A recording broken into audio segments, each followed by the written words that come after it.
mapagpalang araw po sa ating lahat mga ma'am sir. Dito pa rin ng yung lingkod sa Umingan. Ayan.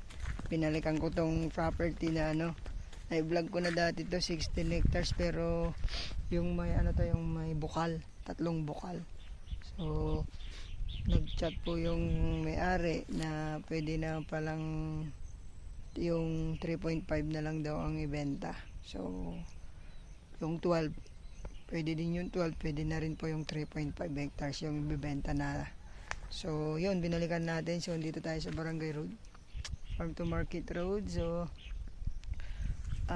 yung property na to 3.5 hectares siya, may 3 bukal, may mga puno na mangga, milina, mahogani, tapos taniman sila ng gulay, ganyan. Makikita natin mamaya. So from Cemented Road to from Barangay Cemented Road na siguro nasa 1 kilometro lang, pero rough road naman yung kanyang daanan, pero nakapasok yung 4 wheels dito, lalo na pag tag-ulan. So tara po, silipin natin to. Sana baka magustuhan nyo to, bayan po ng Umingan. Ayan, sa last po na vlog natin, ito yung yung property po ng seller natin, nasa harap. Ayan yung bahay niya. So may power line, internet. Ito naka-gate siya para hindi lumabas yung kanilang mga alagang kambing. Ayan. So may internet, kuryente, tubig. Ang tubig nila ginagamit niya dito yung galing bukal sa may 3.5 hectares na binibenta niya. So ito yung kalsadang papunta po sa property, right of way. Ayan po yung bahay nila. So ito yung linakad natin dati. So samahan niyo po ako. Ito property pa lang ni kuya to. I think 3 hectares din to, magic yung property niya. Ayun, ang una property niya, tapos pangalawa yung 12 hectares, pero siya rin ang caretaker. Ngayon wala namang problema sa daanan na to dahil siya po yung nasa harap. At kung sakali namang daw mabenta yung 12 hectares, ay hindi naman daw pwede siyang saraan dyan kasi nasa harap siya. Pwede niyang isara dun sa harap. Pero kung sakali naman daw, kung ayaw po ng ganun yung makakabili, gusto niya ng sarili niya, gagawa daw po ng daan dyan sa lagpas po ng burol, kasi lupa nga po ni kuya dyan, may daanan po niyang papunta dyan. So dalawa po yung option na gagawin dito na daan. So sabi niya kapag sinaraan dito sa part na to, ito na yung 12 hectares ito na po pag ganyan, ito property ni kuya to, pag ganun doon. So sabi niya dikit yung 3.5 niya doon sa lupa niya, pero doon sa kabila yung daan. So ang sabi daw po ni kapitan, pwede daw doon na yung daanan papuntang, ang usapan daw nila gagawa ng farm to market road doon, tapos diretso doon sa mga apalayan sa loob. So yun, wala po tayong problema sa daan. For the meantime, dito po tayo dumadaan sa property niya, tapos sa 12 hectares po na siya rin ang caretaker. Kaya anytime pwedeng maglakad dito. So lakarin ko lang po yung papuntang property niya. Siguro tingnan natin yung sukat kung ilang metro yung 12 hectares hanggang sa maabot po yung kanyang property. Nasa na tayo, ayun, nasa 50. Kagandahan dito mga ma'am sir, may power line. Tapos from National Road papuntang Isabela saka pabalik Teplex, Rosales, nasa 15 to 20 minutes. Yan, sinukat natin. Nakamotor po ako. Siguro sa pag 4 wheels ka, ganun din. So more or less, 100 meters yung kanyang dadaanan sa 12 hectares. Pero yung sabi nga ni kuya, yung offer niya na pwedeng siya gumawa siya ng daan, ibang daan para sarili niya. Yun ang sinabi niya po kanina. Ay, ito na yung kanilang umpisa ng lupa. Sa may kawayan, sabi niya yan. Ito na yung 3.5 hectares mga ma'am sir. May mga tanim po na saging. Ay, nag-umpisa na po silang magtanim ng gulay. Ampalaya, kamatis, sitaw. Ang gaganda ng sitaw nila. Pasukin ko lang po dito para makita nyo. Ayan po yung mga tanim nila. Sitaw. Dami hanggang dun. Kamatis. Hindi ang problema yung tubig dito dahil hindi naubusan yung bukal. Sabi ni kuya mga 34 pieces na mangga to native. Tapos yung mga yan kasama po yan. Mahogany, Melina, Sampalok, ayan, Nara. Ayan. Tara po sa may bukal. Makita ninyo. Hindi po siya yung bundok na cone. So, pero ito, maganda yung pagka-slope. So, hindi tayo mahirapang umakyat, bumaba dito sa property na to. Ayan, may kawayan din tayo mga ma'am sir. Ang gandang tunog ng ibon na yun. Yung mga mahogani nila. Pwede na pong i-harvest yung iba.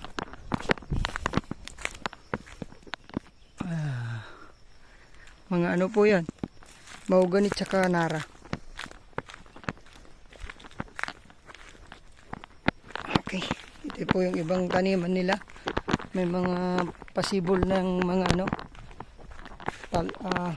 kamatis, tapos mga ibang gulay. Ayan, may star apple sila. Lalaki na ng mga Nara tsaka mahogani. Ano po ito? Napakaganda kong gawing eco farm resort. And dahil wala pa dito, may malapit din na sa susunod na mga barangay. Siguro mga 10 minutes ang biyahe. Nandun po yung Carazacas Resort. Cold Spring naman siya. And medyo masukal po dyan. Kailangan po ng linisin muna. Kaya kapag i-tripping natin, kung gusto natin umakyat doon, dala po tayo ng bota. Pasilip ko yung yung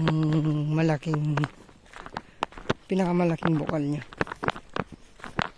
Ang gandang gumawa ng swimming pool po dito. Tapos ano na lang natin. Ito yung pinakamalaking bukal. Hindi yan nawawala ng tubig kahit summer, mga mamsa. Ito, pwede nga pong maligo ngayon wala lang pagpalitan. Yan po, bukal yan. Tapos tingnan mo yung agos ng tubig, mga mamsa. Ang lakas. Tapos ito naman yung tubig papunta sa mga palayan. Tapos papunta dun sa kanilang gulay-gulay. Yan sila kumukuha diretso.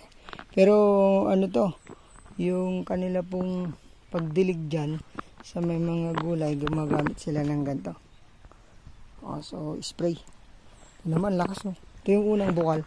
3 bukal po ito.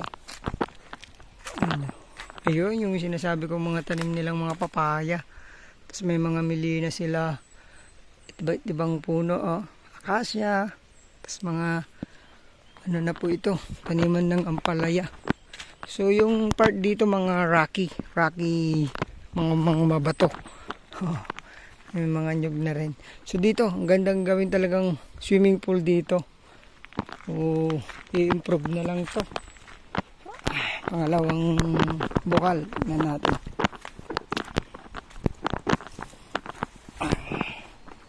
So araw-araw po yung seller natin nandito kasi dyan din po yung bahay nila. Nasa bungod lang ng kalsada. Ayan o. Rock formation. Ito po yung ano, yung pangalawang bukal niya. Maliit lang yung lumalabas. Pero tingnan nyo, yan o, may hose dyan. Doon siya galing sa may ano, bato. Yun, ang lakas ng kanyang ano. Ito, oh. Ito po yan, ang gagaling doon. So, tubig, walang problema po dito. Lakas, oh. Buhay ang mga nyog.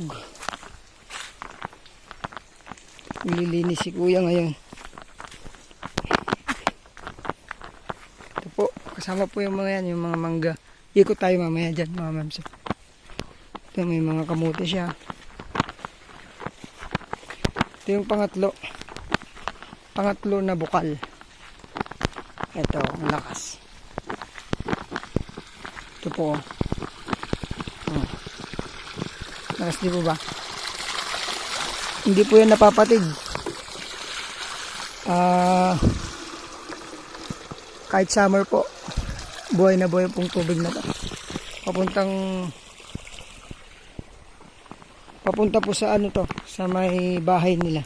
Ito po ang ginagamit nilang pangugas, pangluto. Ayan.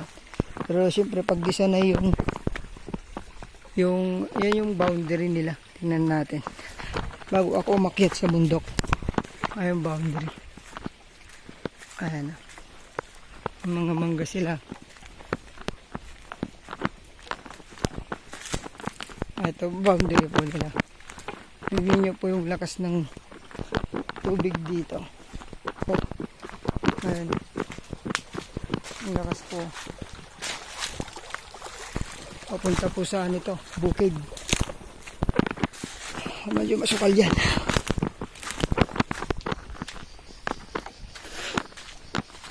Ayan. Yan po yung 12. Ayan, nagtatabas na si kuya dito.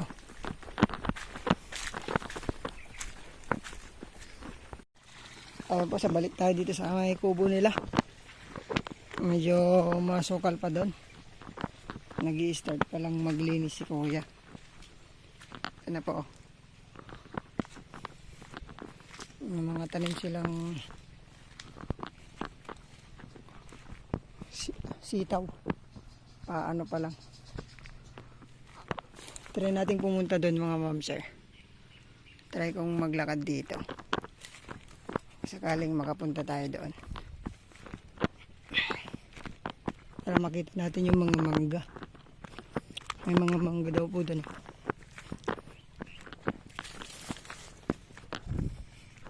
Ayun.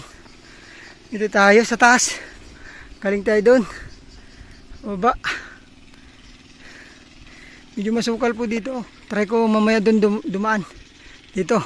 Wala na. Masukal na po. Ito pa yung mga mangga. Milina. Tapos lagpas pa po doon sa may mangga, lagpas pa yung property.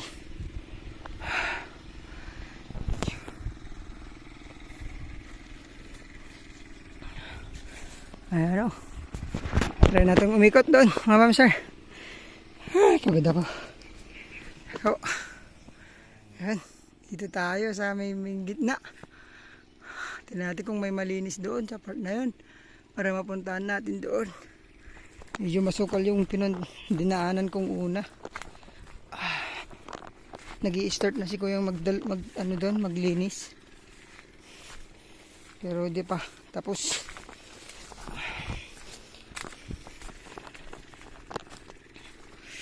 Kaya natin doon. Galing tayo doon sa kubo nila. Okay. May ulit. Ma'am sir. Masukal dito. Baka maano yung cellphone ko. Ayun. Lapit na tayo sa mga bukal. Doon tayo lumakad sa may bukal na malaki. Hindi natin kinaya doon. Masukal. May bota sana tayo pwede. Ang ganda po.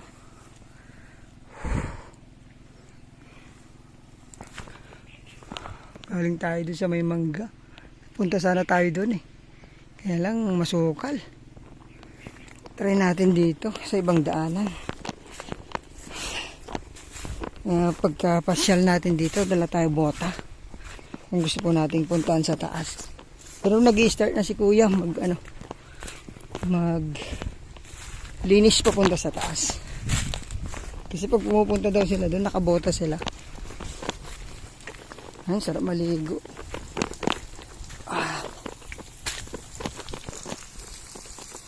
Ayun natin na. Ikot pa ako dito. Para mapasilip ko na sa inyo yung isang side. Ayun, doon po tayo galing. Umakyat po tayo dito pa ganun. Sa may mangga kaso masukal doon. So, try ko sanang umakyat doon sa may mga melina. Pero try ko doon sa may bukal na malaki. Malinis doon, akyatin ko po.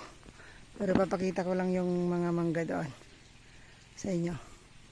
Tara ho, mga mamsar, samahan nyo lang po ako. Ganda ng property na to. Ito yung isang dinadaanan po nila. Mga kapasok po yung traktor na nila dito.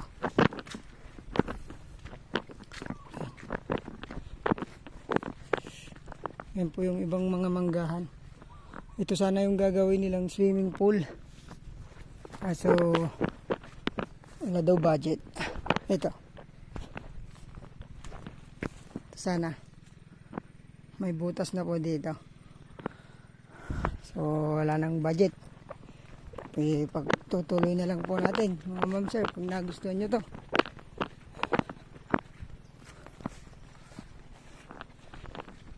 Mas maganda po yung Cold Spring, yung malaking bukal. Try ko kung may dadaanan ako dyan. Ay, masukal din. Aray ko po. Hindi ko po mapapasok mga ma'am sir doon. So, wala akong dalang bota. Pagpunta nyo po, dala tayo. Masukal din. Hanggang dyan po yung property. Pababa konti. Pero yan, sakop nila lahat. Ayun po. Pinaka-the best dito. Swimming pool. Ito sa part na to. Doon. Ayan, kahit ilang swimming pool. Ang adult, youth, at saka malilit na bata, pwede. Ayun o, sana magustuhan nyo po to. 3.5 hectares po ito, titled property. Nabili po ito ni kuya sa pinsan niya. Pero buhay po yung pinsan niya. Papapirma ulit ng deed of sale. Nandito lang daw siya. Anytime pwedeng makausap po yung pinsan niya dito. At ang price 100 per square meter. All in daw po hanggang transfer sabi ni seller. So magandang offer din. Kaya na lang pong tumawad baka sakali. Direct ko po kayo agad kay kuya. Ayun, sana magustuhan nyo. Farm na may bukal. Napakagandang property. So, salamat po. Ingatan po kayo ng Panginoon. God bless po sa ating lahat.